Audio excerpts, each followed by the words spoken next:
Mrs. Wright, you're next. Tell us what drives you to public service and what do you want to be remembered for after your term? I was raised by the greatest generation. My dad was in the Navy in World War II. He hung on the outside of a ship. It was called a ship's tender, the only ship in his class, USS Cascade. He came back and he did sheet metal on residential houses for 35 years in Orange County. He was the one who did all the initial sheet metal in Turtle Rock.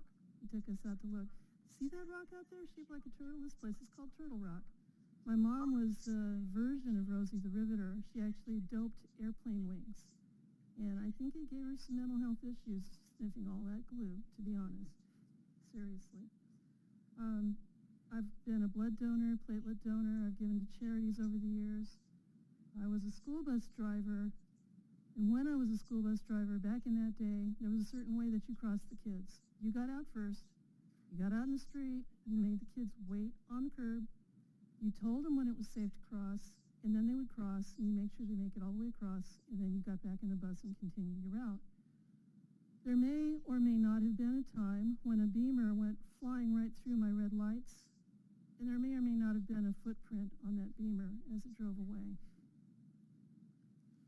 My legacy would be to put in, there's a special kind of a flashing light that can go up at a crosswalk for the crossing guards to push the button and then cross the kids. We have a crossing guard named Sheila at Cox Elementary, Slater and Los Sardinas West. She's been hit once. She was nearly hit a week ago. She said the person came within millimeters. She is hot as a wet hen.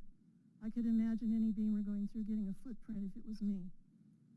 And they have these lights, and it would be my legacy that I would be the proudest of, to be able to ensure that every single crosswalk in Fountain Valley has that option to keep our kids safe. Thank you, Mrs. Wright.